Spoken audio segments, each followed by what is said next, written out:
Le jour où j'ai retrouvé mon alliance de mariage parmi des épluchures de pommes de terre et des restes de nourriture a été le même jour où j'ai décidé que ma belle-fille paierait pour cette humiliation non pas avec des larmes, mais avec la plus douce des vengeances. Je m'appelle Solange Devreau et, à 67 ans, je n'aurais jamais pensé être réduite à fouiller dans les poubelles de la maison qui m'appartenait autrefois. La pluie parisienne battait mon visage tandis que mes mains tremblantes, marquées par le temps et l'arthrite, fouillaient le contenu de la poubelle métallique dans le jardin arrière. Le ciel de plomb de novembre semblait conspirer avec moi alors que je récupérais les lettres jaunies que j'avais échangées avec Lucien pendant nos 42 années de mariage. C'est alors que j'ai entendu sa voix. « Solange ? Que faites-vous sous la pluie ?» Pascal, ma belle-fille, se tenait à la porte de la cuisine, son visage parfaitement maquillé déformé en une expression de fausse inquiétude. « Vous allez attraper une pneumonie. » Ce qu'elle voulait vraiment dire, c'était « Vous allez me donner plus de travail si vous tombez malade. » Je ne fais que récupérer ce qui m'appartient, ai-je répondu, serrant contre ma poitrine l'enveloppe trempée contenant la dernière lettre que Lucien m'avait écrite avant de partir. Le manoir à Neuilly-sur-Seine, avec ses 3 étages et son jardin donnant sur la Seine, avait été notre foyer pendant plus de 4 décennies. Lucien, un chirurgien cardiaque renommé, avait construit avec nous une vie de confort et de prestige. Après sa mort soudaine, il y a seulement 8 mois, mon fils Étienne avait insisté pour que je déménage chez eux. « Maman, vous ne pouvez pas rester seule dans cette énorme maison. Venez habiter chez nous, au moins temporairement. » Temporairement. Quel mot cruel et trompeur. En seulement 3 mois, Pascal avait commencé sa silencieuse campagne d'effacement. D'abord, ce furent les livres de ma bibliothèque personnelle, nous avons besoin d'espace pour les nouveaux meubles de bureau. Ensuite, les porcelaines de Limoges que j'avais collectionnées pendant des décennies, si démodées et fragiles, Solange, elles ne s'accordent pas avec notre décoration moderne. Enfin, les photographies qui documentaient ma vie avec Lucien, je les ai rangées dans des boîtes au grenier pour les protéger de l'humidité. Des mensonges, tous des mensonges. Quand j'ai trouvé mon alliance de mariage dans la poubelle, avec les lettres de Lucien, quelque chose s'est brisé en moi. Mais ce n'était pas mon esprit, c'était ma naïveté. À ce moment-là, sous la pluie implacable de Paris, une résolution s'est formée dans mon esprit fatigué mais encore vif. « Vous devriez rentrer, Solange » insista Pascal, maintenant visiblement irrité. « Étienne arrivera d'un moment à l'autre avec les investisseurs. »« Ah, oui. Les investisseurs. » Mon fils avait mentionné quelque chose à propos de l'expansion de son entreprise immobilière. Une entreprise qui, ironiquement, avait débuté avec l'argent que Lucien lui avait laissé. « J'arrive » ai-je répondu avec une docilité calculée. Ce soir-là, tandis que je séchais soigneusement les lettres de Lucien avec un sèche-cheveux dans la petite chambre qui m'avait été assignée au 3e étage suffisamment éloignée des zones nobles de la maison, j'ai pris ma décision. Le lendemain matin, pendant que Pascal emmenait les jumelles de 10 ans à l'école privée de Saint-Cloud, et qu'Étienne était en réunion dans le centre de Paris, j'ai appelé un vieil ami de Lucien, Maurice Leblanc, l'un des avocats immobiliers les plus respectés de France. « Maurice, j'ai besoin de votre aide » ai-je dit simplement.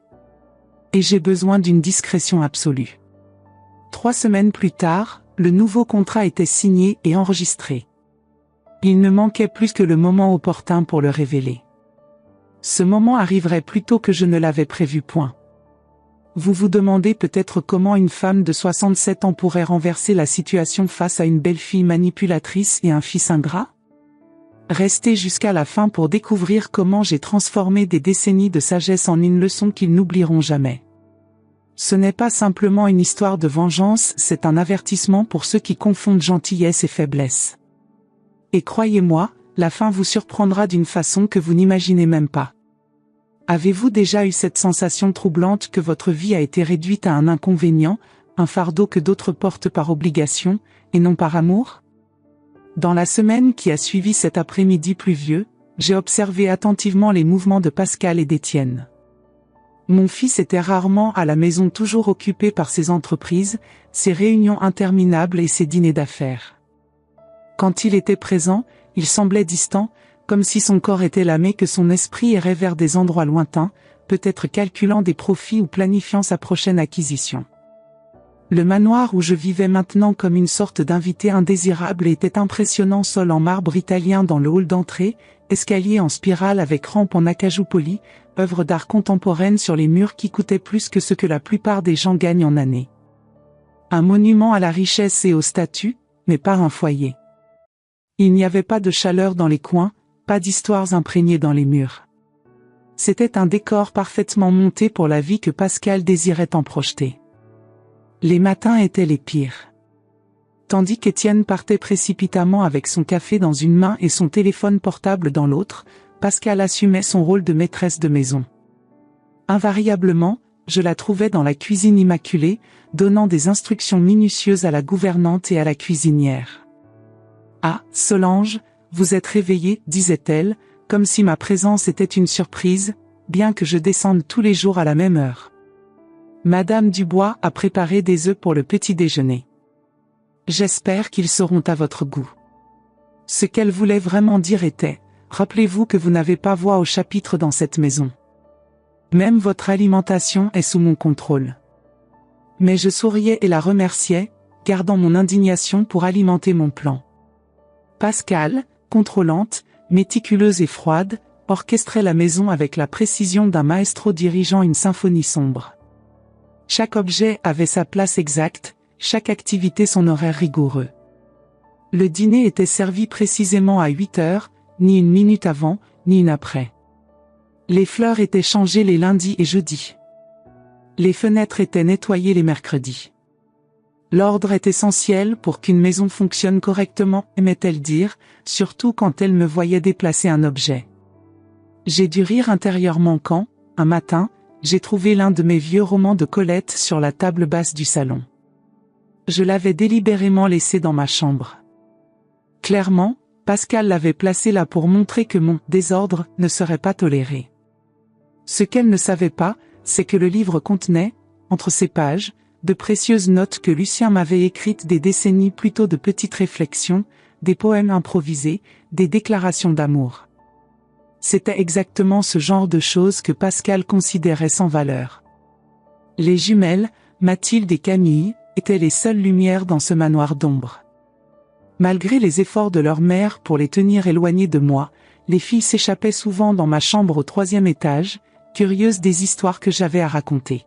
« Grand-mère, racontez-nous quand vous étiez professeur à la Sorbonne » demandait Mathilde, la plus curieuse des deux, en s'asseyant au bord de mon lit, ses yeux brillants d'admiration. « Non, racontez-nous quand vous et grand-père avez voyagé au Maroc » insistait Camille, toujours fascinée par les aventures, enroulant une mèche de cheveux autour de son doigt comme son grand-père avait l'habitude de faire quand il était concentré. Je racontais les Bédouins qui nous avaient invités à prendre le thé dans leur tente dans le désert, l'arôme des épices dans les marchés de Marrakech, comment Lucien s'était perdu dans le labyrinthe de la Médina et avait été retrouvé des heures plus tard, conversant avec animation avec un vendeur de tapis comme s'ils étaient de vieux amis. Les filles riaient et posaient des questions, absorbant chaque mot comme des éponges assoiffées. Elles voyaient en moi non pas une vieille femme inutile, mais une gardienne d'histoire, un lien avec un passé qui leur semblait exotique et fascinant. Ces visites clandestines étaient mon petit refuge de joie. Mais Pascal les interrompait toujours, invariablement avec une excuse concernant les devoirs ou les leçons de piano. Les filles doivent se concentrer sur leur avenir, Solange, disait-elle avec ce sourire plastifié. Les vieilles histoires sont charmantes, mais elles ne les aideront pas à entrer à Sciences Po. Sciences Po. Les filles n'avaient que 10 ans et Pascal prévoyait déjà de les transformer en versions plus jeunes et plus réussies d'elles-mêmes. Elles programmaient leur vie comme un algorithme parfait, cours de ballet les lundis et mercredis, piano les mardis et jeudis, renforcement en mathématiques les samedis, natation les dimanches. Une enfance méticuleusement optimisée pour le succès futur. Lors d'une de ces interruptions, après que les filles eurent été emmenées, je suis restée assise seule pendant longtemps, regardant la photographie de Lucien sur ma table de chevet, la seule que j'avais réussi à sauver de la mise au rebut. « Que ferais-tu, mon amour ?» ai-je demandé à son visage souriant figé dans le temps. « Comment gérerais-tu cet effacement ?» C'est à ce moment que j'ai réalisé ce qui me faisait le plus mal, ce n'était pas seulement le mépris de Pascal ou l'indifférence d'Étienne. C'était le fait qu'ils essayaient, systématiquement, d'effacer toute trace de Lucien, pas seulement mes souvenirs de lui, mais sa philosophie de vie, ses valeurs, son essence. Lucien, qui donnait la moitié de son salaire de chirurgien à une clinique gratuite dans la banlieue de Paris. Lucien, qui passait ses vacances à opérer des enfants dans des pays dévastés par la guerre. Lucien, qui enseignait aux étudiants en médecine que l'empathie était aussi importante que la technique chirurgicale. Cet héritage était remplacé par la quête incessante d'Étienne pour plus de richesse, plus de statut, plus de possession, une ambition que Pascal nourrissait quotidiennement.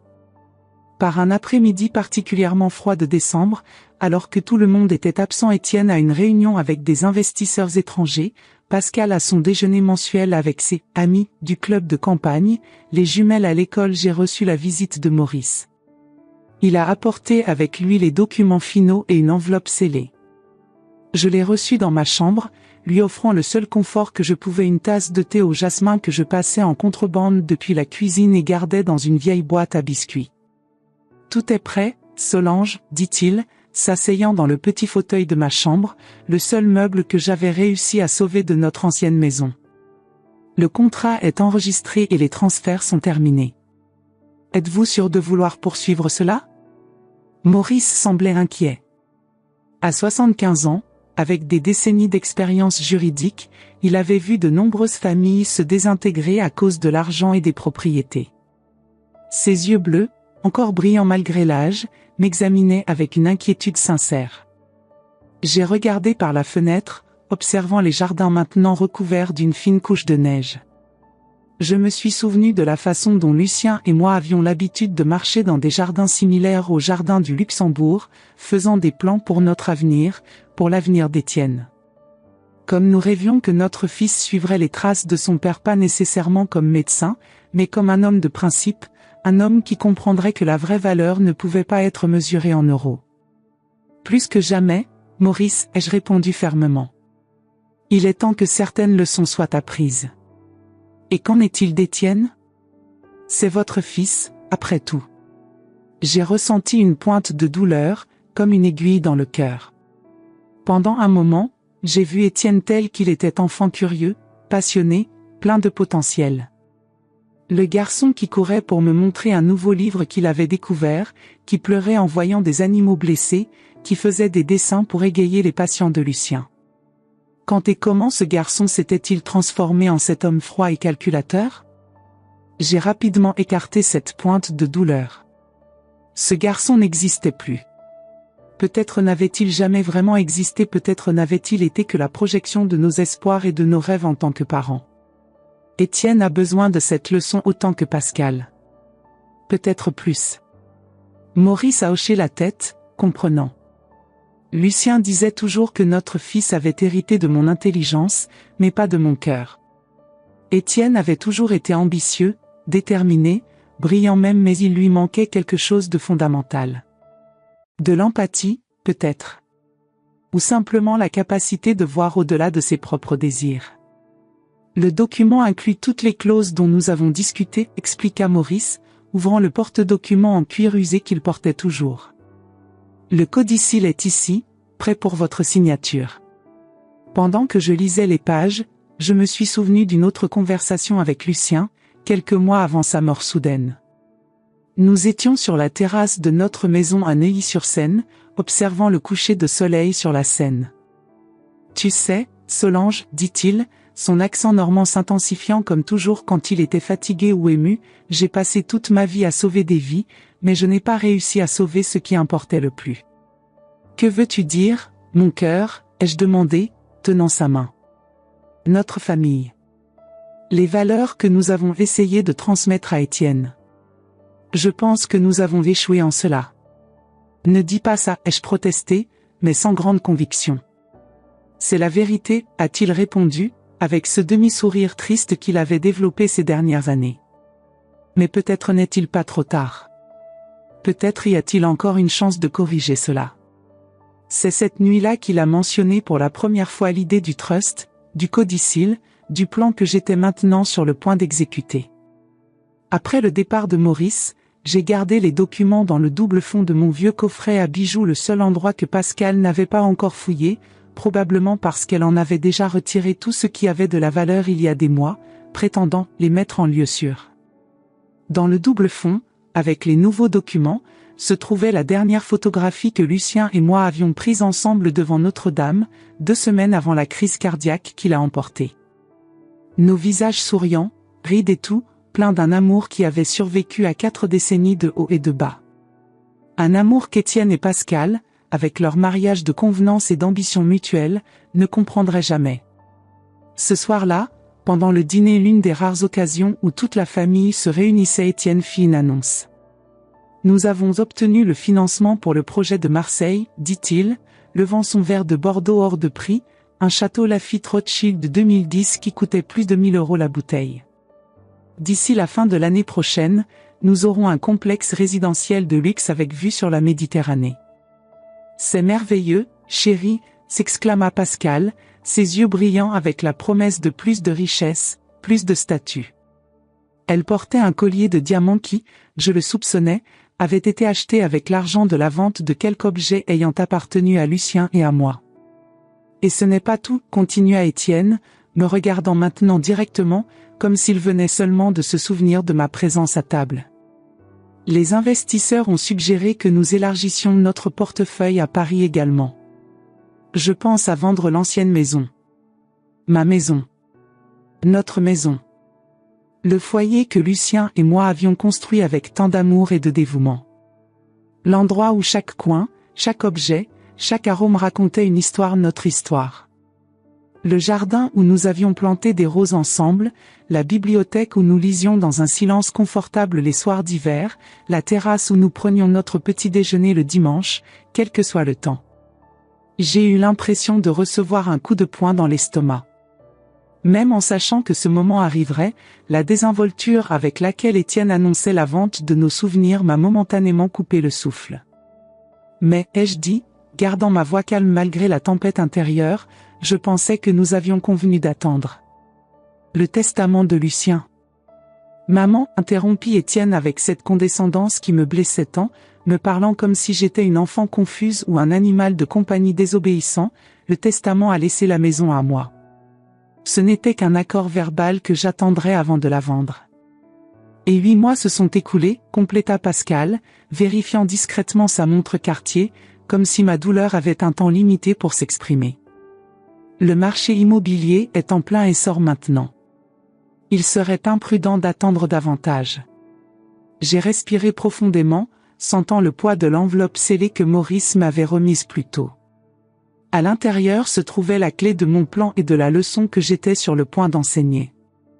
J'ai regardé les jumelles, qui observaient la conversation avec des expressions de malaise. Même jeune, elles semblaient sentir que quelque chose d'important était en train d'être écarté.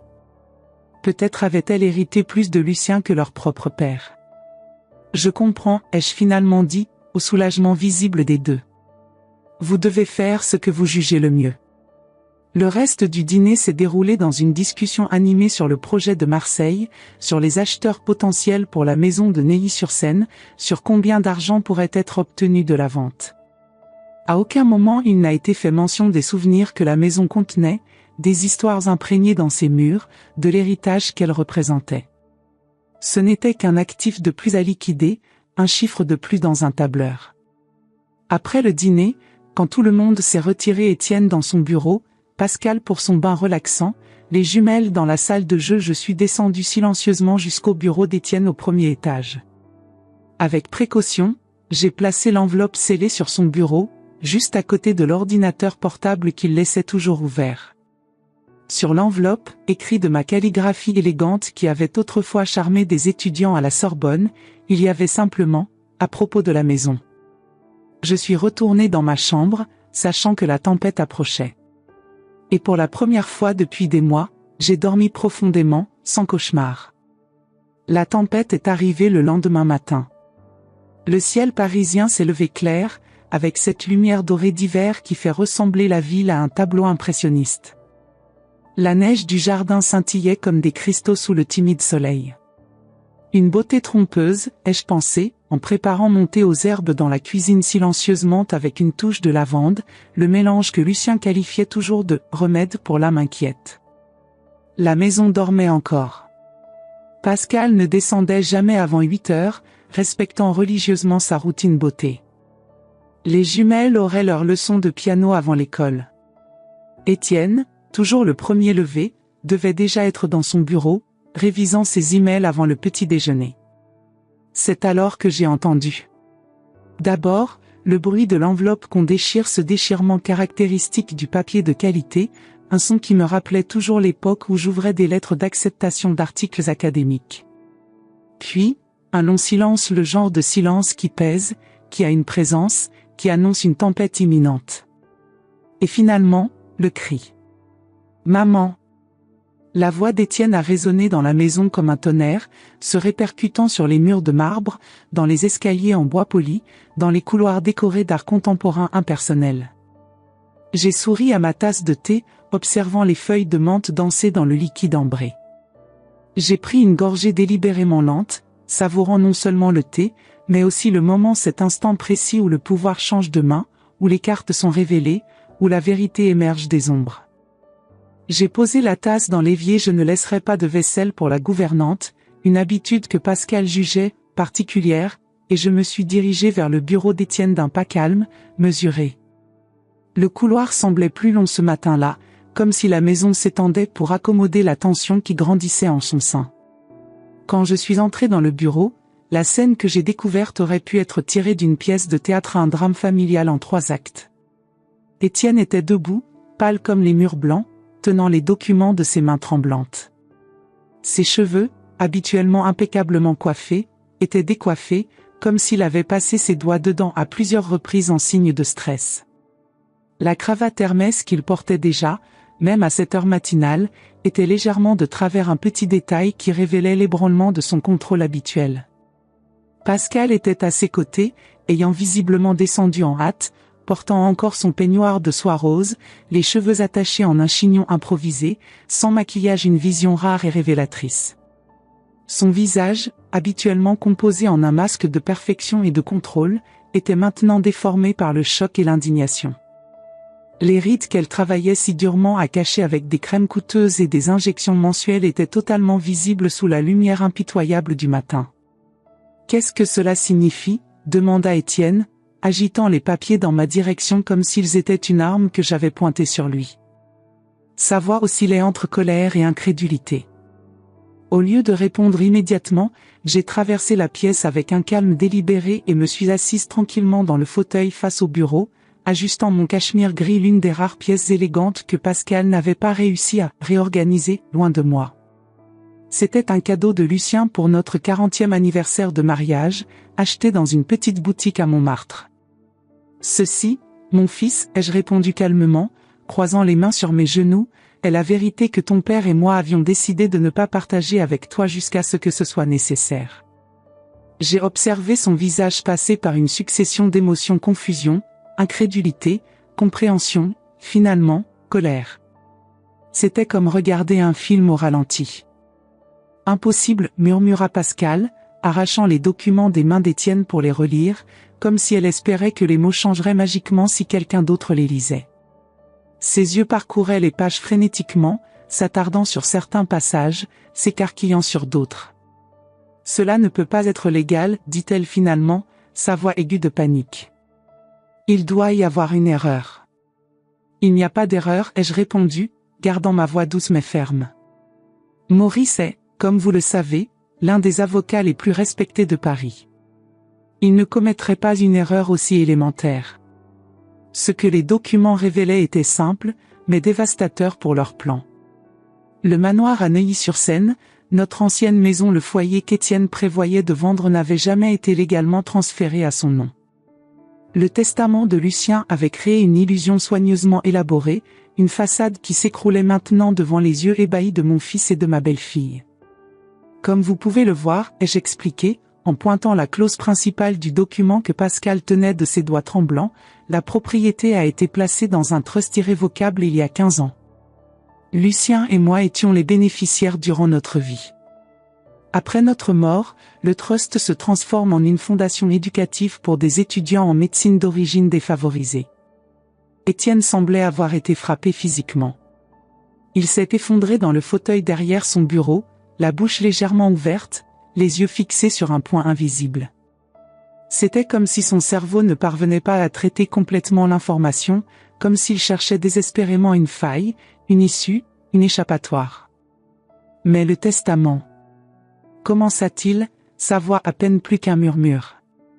Le testament ne mentionnait que ton droit de résidence, pas de propriété, ai-je complété, me rappelant les longues discussions que Lucien et moi avions eues avec Maurice sur la formulation exacte.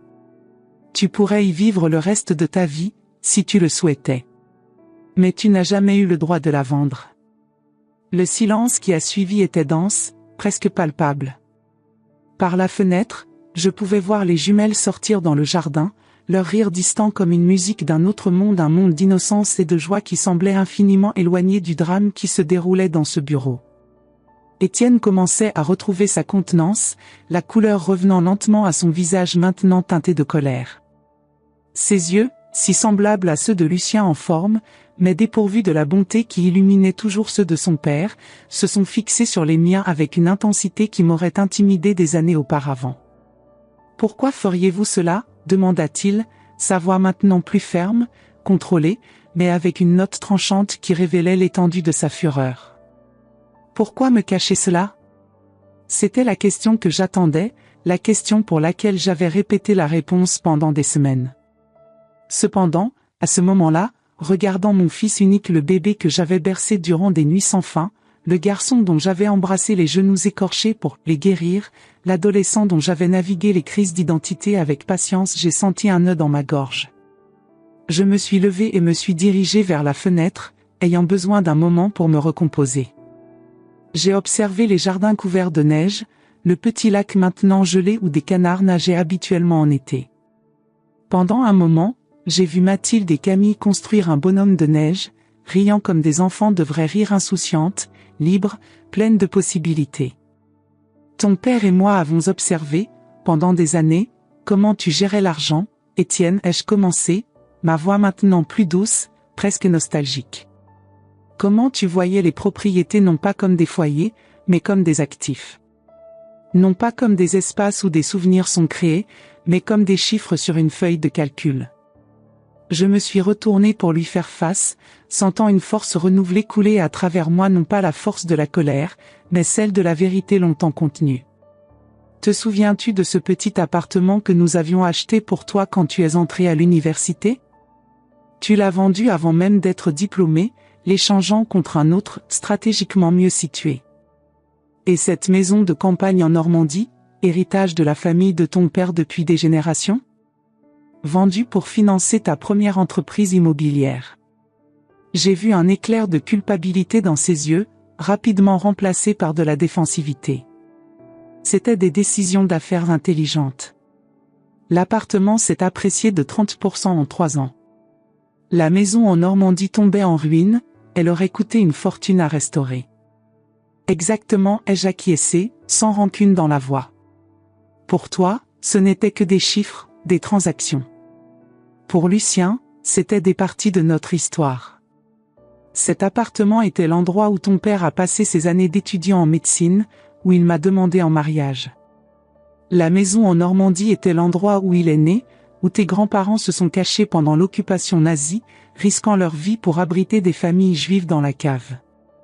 Pour la première fois, j'ai vu une trace de honte authentique sur le visage d'Étienne. Mais c'est Pascal qui est intervenu, incapable de permettre à un sentiment réel de pénétrer l'armure d'ambition qu'ils avaient tous deux construite. C'est ridicule, dit-elle, sa voix aiguë d'indignation. Étienne est un homme d'affaires. Il prend des décisions rationnelles, pas sentimentales. Si nous avions gardé chaque propriété pour sa valeur sentimentale, nous n'aurions pas construit un empire. Exactement, ai-je acquiescé, la surprenant. Et c'est pourquoi Lucien, qui connaissait notre fils mieux que quiconque, a pris ses propres décisions rationnelles. J'ai vu les yeux de Pascal se plisser, essayant de comprendre si elle avait été insultée ou non. Ton père savait que tu vendrais notre maison à la première occasion. Il l'avait prévu il y a 15 ans, Étienne. Il semble qu'il avait raison. Étienne a finalement trouvé les mots pour exprimer sa colère. Alors que se passe-t-il maintenant? Vous attendez que je vous félicite pour cette trahison? Sa voix tremblait d'un mélange de fureur et de ce que je soupçonnais être de la peur que ses plans ne s'effondrent, peur d'avoir à expliquer aux investisseurs que la propriété qu'il avait promise n'était, après tout, pas disponible. Je me suis assise de nouveau, gardant ma contenance face à son explosion. Durant ces mois vivant sous le même toit, j'avais appris que mon calme était ce qui irritait le plus Pascal et déconcertait Étienne. Il s'attendait à des larmes, des supplications, des récriminations d'une vieille sénile. Ma lucidité et ma détermination les déstabilisaient. Ce n'est pas une trahison, Étienne. C'est une leçon. La même leçon que ton père et moi avons essayé de t'enseigner toute ta vie, de diverses façons, qu'il existe des choses plus précieuses que l'argent, que les héritages ne se mesurent pas en euros, que la vraie richesse réside dans les vies que nous touchons, pas dans les propriétés que nous possédons. J'ai fait une pause, laissant mes paroles être absorbées. Et quant à ce qui se passe maintenant, eh bien, cela dépend entièrement de toi et de Pascal. Qu'est-ce que cela signifie? Demanda Pascal, ses yeux plissés de suspicion, comme un animal acculé sentant un piège. J'ai sorti de mon sac une autre enveloppe, celle-ci encore scellée, et l'ai posée sur le bureau. C'était une enveloppe ordinaire, blanche, sans rien d'écrit à l'extérieur. Mais son impact a été immédiat. Étienne et Pascal l'ont regardé comme si c'était une bombe sur le point d'exploser. Comme je l'ai mentionné, le trust se transforme en une fondation après ma mort. Mais il existe encore un codicille qui me permet de faire des modifications tant que je suis en vie. Cette enveloppe contient l'une de ces modifications potentielles. J'ai laissé l'information flotter dans l'air un moment. La stratégie avait été soigneusement planifiée avec Maurice, leur donner suffisamment d'informations pour éveiller leur cupidité, mais pas assez pour révéler complètement mes intentions. Quel genre de modifications? Demanda Étienne. Sont-on maintenant plus prudent? La colère initiale cédant la place à un calcul froid que je connaissais bien. Il évaluait la situation, cherchant des avantages, analysant des angles. Je peux ajouter un bénéficiaire au trust, quelqu'un qui pourrait vivre dans la maison et la gérer comme une résidence pour les étudiants en médecine. Ce bénéficiaire recevrait également un revenu annuel substantiel pour l'entretien et les dépenses personnelles. J'ai vu l'ambition s'allumer à nouveau dans les yeux de mon fils, cette lueur calculatrice qui m'attristait toujours, si différente de l'éclat de compassion qui illuminait les yeux de son père quand il parlait de ses patients. Et ce bénéficiaire serait, laissa-t-il la question en suspens, essayant de paraître désinvolte, mais la tension dans sa voix était évidente. Cela dépend, ai-je répondu, me levant pour partir. J'ai ramassé mon sac et ajusté mon cachemire à nouveau. J'ai jusqu'à la fin du mois pour décider. Déjà à la porte, je me suis retourné une dernière fois, sachant que le coup final était nécessaire non pas par vengeance, mais pour s'assurer que la leçon soit vraiment apprise. Oh, et Étienne? Les livres que Pascal a jetés la semaine dernière, ma première édition de Camus? Elle était évaluée à 75 000 €. Et ce bibelot en porcelaine qui a disparu le mois dernier était une pièce rare de la dynastie Ming, un cadeau de l'ambassadeur chinois à ton père. Elle valait plus de 100 000 €. Le visage de Pascal a visiblement pâli, sa main volant instinctivement à sa bouche dans un geste de choc qui, dans d'autres circonstances, aurait été presque comique. Comment? Commença-t-elle, mais sa voix a failli. Comment je le sais? J'ai 67 ans, Pascal, je ne suis pas sénile. Ou pensez-vous que je ne remarquerai pas des objets disparaissant de ma vie un par un? Quant aux valeurs, Lucien et moi tenions un registre détaillé de nos possessions à des fins d'assurance. Maurice en a des copies. J'ai fait un petit sourire, non pas de triomphe, mais de reconnaissance que la leçon ne faisait que commencer. Vous devriez considérer que la valeur ne réside pas seulement dans ce que l'on peut vendre, mais aussi dans ce que l'on choisit de préserver et d'honorer. Je suis sorti, fermant doucement la porte derrière moi, les laissant avec leurs pensées et leurs remords. Je n'avais pas besoin de voir leurs expressions pour connaître l'impact de mes paroles. Je pouvais sentir le poids du silence que j'avais laissé derrière moi, dense et significatif. Dans le couloir, j'ai trouvé Mathilde et Camille, encore avec de la neige sur leurs bonnets colorés, m'observant avec des yeux curieux. Leurs visages étaient rouges du froid, leurs yeux brillants d'excitation juvénile. « Grand-mère, tout va bien ?» demanda Camille, sa petite voix pleine d'une inquiétude sincère. Nous avons entendu papa crier. J'ai souri et me suis agenouillée devant elle, ignorant la douleur dans mes genoux, un rappel constant que le temps passe inexorablement, que les choix que nous faisons importent, que les héritages se construisent jour après jour, moment après moment. Parfois, mes petites, les adultes ont besoin de quelques leçons difficiles. Exactement comme vous quand vous ne voulez pas étudier les mathématiques. Mathilde a incliné la tête, ses yeux intelligents examinant mon visage avec une perspicacité au-delà de ses années. Mais vous semblez heureuse, observa-t-elle, toujours la plus perspicace des deux, si semblable à Lucien dans sa capacité à voir au-delà des apparences. Je le suis, ma chérie. Parce que parfois, enseigner est aussi satisfaisant qu'apprendre. C'est comme quand vous nous racontez des histoires sur grand-père, demanda Camille, tenant ma main avec ses petits doigts encore froids de la neige. Vous semblez toujours heureuse quand vous faites cela. Exactement comme ça, ai-je acquiescé, sentant une vague d'amour pour ces enfants qui, malgré tous les efforts de Pascal pour les façonner à son image, possédaient encore une sensibilité naturelle, une empathie innée qui me donnait espoir. Quand je me suis relevée, aidée par Mathilde qui a tenu mon bras avec une fermeté surprenante pour une enfant de 10 ans, j'ai senti un poids être retiré de mes épaules, pas seulement le poids de la vérité finalement révélée, mais le poids de décennies d'attentes non comblées, de déceptions tues, de compromis faits au nom de l'amour familial. Et tandis que je marchais vers ma chambre au 3e étage, chaque marche un petit triomphe sur l'arthrite qui rendait la montée quotidienne un défi, j'ai réalisé que ce n'était pas seulement une histoire de vengeance. C'était une histoire de justice longtemps différée. Une histoire de valeurs préservées, de principes défendus. Une histoire dont Lucien, où qu'il soit, serait fier de voir se dérouler. Et peut-être, juste peut-être, une histoire de rédemption pas seulement pour moi, mais pour Étienne. Car parfois, les leçons les plus précieuses sont celles qui font le plus mal à apprendre. Tandis que j'ouvrais la porte de ma chambre, j'ai regardé la photographie de Lucien sur ma table de chevet. C'est fait, mon amour, ai-je chuchoté. Maintenant, nous verrons. Les jours suivants furent une révélation fascinante sur la nature humaine. J'ai observé, avec un intérêt presque scientifique, comment Étienne et Pascal ont changé leur comportement envers moi. Soudain, ma petite chambre au 3e étage n'était plus adéquate. Maman, vous devriez avoir la chambre d'amis au 2e étage. C'est beaucoup plus confortable et vous n'aurez pas à monter autant d'escaliers, insista Étienne, avec un sourire tendu qui n'atteignait pas ses yeux. Soudain, mes histoires n'étaient plus démodées et inintéressantes. Solange, vous devez absolument raconter aux filles vos voyages en Asie. Elles adoreraient en savoir plus sur leur héritage culturel, dit Pascal, faisant référence à ma brève mention de la disparition de la porcelaine Ming. Soudain, mes biens ont commencé à réapparaître mystérieusement. Regardez ce que j'ai trouvé au grenier, maman, annonça Étienne un soir, apportant une boîte contenant certains des livres que j'avais vus être jetés des mois auparavant. Ils étaient mal rangés. Je vais m'assurer que tous vos livres soient correctement préservés. Ce fut Camille, cependant, qui révéla la vérité avec l'honnêteté brutale que seuls les enfants possèdent.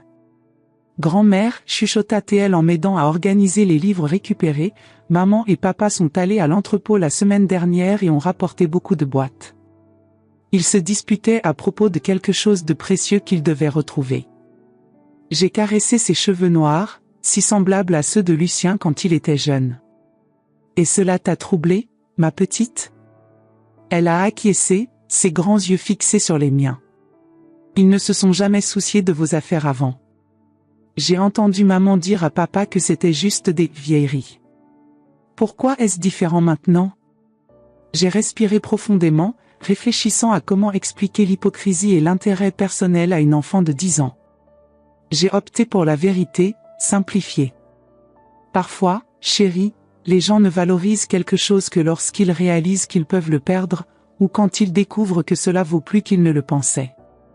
Mathilde, qui écoutait silencieusement de l'autre côté de la chambre, s'est approché.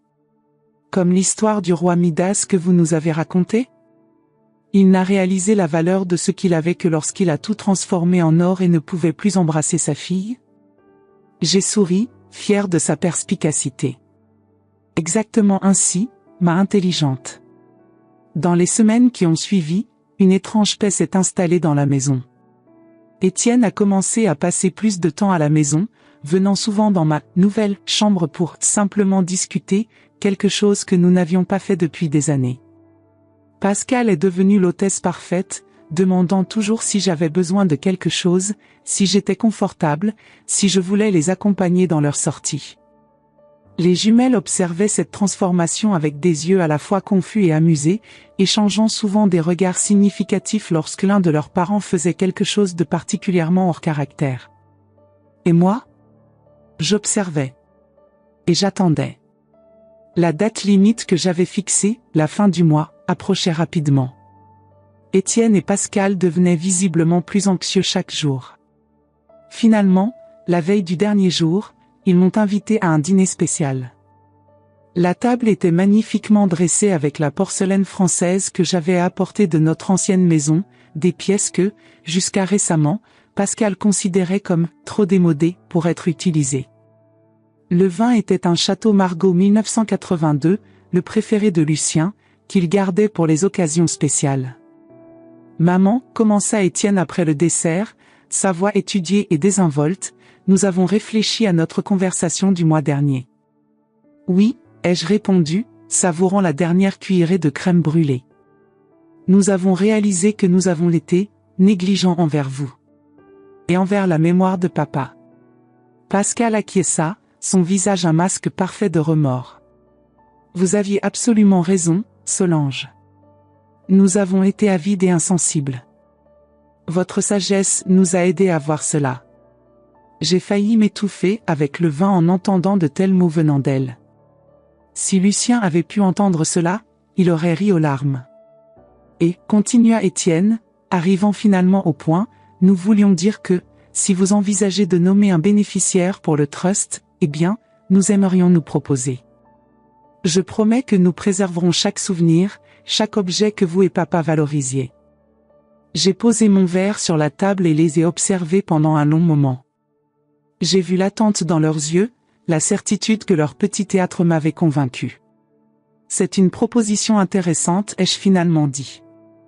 En fait, j'ai déjà pris ma décision. Étienne n'a pas pu cacher l'éclat de triomphe dans ses yeux. J'ai pris des dispositions pour que Maurice vienne demain avec les documents finaux. Nous signerons tout à ce moment-là, en présence d'un notaire. Excellent, dit Pascal, incapable de contenir un petit sourire victorieux. Cette nuit-là, pendant que tout le monde dormait, j'ai passé un dernier appel à Maurice, confirmant les arrangements finaux. Le lendemain matin, la maison était en effervescence. Pascal avait préparé un petit déjeuner élaboré. Étienne avait annulé toutes ses réunions. Même les jumelles avaient reçu l'instruction de se comporter de façon impeccable. À 10 heures précises, la sonnette retentit. Maurice arriva, accompagné d'un notaire et à la surprise de tout de la directrice de la faculté de médecine de la Sorbonne, Dr. Sophie Mercier. Nous nous sommes réunis dans le bureau d'Étienne. Maurice a posé les documents sur la table. Avant de commencer, dit-il, je voudrais confirmer que tous comprennent les termes du codicille original. Le trust irrévocable stipule que la propriété de Neuilly-sur-Seine deviendra le siège de la Fondation Lucien Devrault pour les étudiants en médecine, après le décès de Madame Solange Devrault. Le codicille permet à Madame Devrault de nommer un administrateur à vie pour la propriété, qui recevra également un revenu annuel de 175 000 € pour l'entretien et les dépenses personnelles. Étienne et Pascal échangèrent des regards satisfaits. Madame Devrault, continua Maurice, confirmez-vous votre décision d'exercer ce droit et de nommer un administrateur ? Oui, ai-je répondu simplement. Et confirmez-vous que cette décision est prise de votre plein gré, sans coercition ni influence indue ? Absolument. Maurice m'a remis les documents. Je les ai lus attentivement, comme Lucien m'avait toujours appris à le faire, avant de signer d'une main ferme. Le notaire a tamponné les documents. Maurice les a recueillis et a distribué des copies à chacun des présents. Étienne, incapable de se contenir, a immédiatement ouvert sa copie. Le silence qui a suivi fut assourdissant. « Maman, murmura-t-il finalement, ceci ne peut pas être correct. » Pascal arracha les documents de ses mains, ses yeux parcourant frénétiquement les pages. L'administrateur nommé, lui à haute voix, incrédule, « Mathilde et Camille Devrault, ai-je complété calmement. Mes petites filles. » L'expression de choc sur leur visage était impayable. « Mais, elles sont des enfants, protesta Étienne. »« Oui, ai-je acquiescé, pour l'instant. » Le docteur Mercier ici présent agira comme tutrice légale du trust jusqu'à ce que les jumelles atteignent 21 ans. Entre-temps, elles apprendront les valeurs que ton père et moi avons essayé de t'enseigner, Étienne, la compassion, la générosité et la compréhension que la vraie valeur ne réside pas dans les choses que nous possédons, mais dans les vies que nous touchons.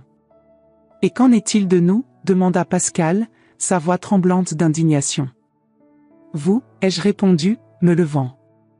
Vous avez du succès, n'est-ce pas? Vous avez vos affaires, vos investissements. Vous n'avez certainement pas besoin d'une vieille maison pleine de vieilleries démodées, comme vous disiez, Pascal. Mais, bégaya Étienne, incapable d'articuler sa colère et sa déception. Oh, ne vous inquiétez pas, ai-je dit, me dirigeant vers la porte. Vous pourrez toujours visiter la propriété, bien sûr. En tant que parent des administratrices. Et, naturellement, vous devrez travailler en étroite collaboration avec le docteur Mercier pour assurer l'éducation appropriée des filles. Je me suis arrêté à la porte, regardant mon fils. Tu sais, Étienne, ton père disait toujours que la plus grande richesse que nous pourrions te laisser n'était pas des propriétés ou de l'argent, mais des valeurs. Apparemment, nous avons échoué à cet égard. J'espère faire mieux avec Mathilde et Camille. Je suis sorti du bureau et j'ai trouvé les jumelles qui attendaient anxieusement dans le couloir. Tout va bien, grand-mère, demanda Mathilde, inquiète. J'ai souri, ressentant pour la première fois depuis de nombreux mois une paix authentique. Oui, mes chéris. Tout est exactement comme cela devrait être. Tandis que nous marchions ensemble dans le jardin cet après-midi-là, j'ai raconté aux filles l'héritage de leur grand-père, comment ils croyaient que la connaissance et la compassion étaient les véritables joyaux de la couronne de toute famille. Vous comprendrez mieux quand vous serez plus âgés, ai-je dit, les observant courir entre les arbres couverts de neige. Mais souvenez-vous toujours, la valeur des choses ne réside pas dans ce que nous pouvons vendre ou acheter, mais dans ce que nous choisissons de préserver et d'honorer. Ce soir-là, en rangeant soigneusement les lettres de Lucien dans la boîte à bijoux maintenant dans mon élégante chambre au 2e étage, j'ai souri au portrait de lui sur ma table de chevet. Tu avais raison, mon amour, ai-je chuchoté.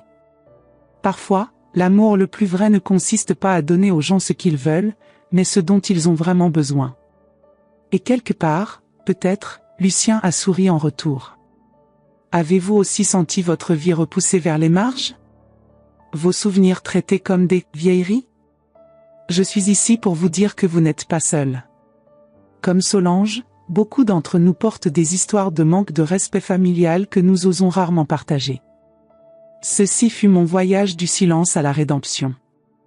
Et vous, quelle histoire gardez-vous dans votre cœur? Partagez dans les commentaires ce que ce récit a éveillé en vous, votre douleur, vos victoires silencieuses, vos propres stratégies pour préserver votre dignité. Ne laissez pas nos histoires se perdre. Abonnez-vous à cette chaîne pour continuer cette conversation entre personnes qui comprennent que l'âge apporte la sagesse, non l'insignifiance. Ensemble, nous pouvons transformer nos expériences en leçons pour les générations futures. Car, comme je l'ai découvert, parfois l'amour le plus vrai ne consiste pas à accepter d'être invisible, mais à enseigner aux autres à voir notre valeur.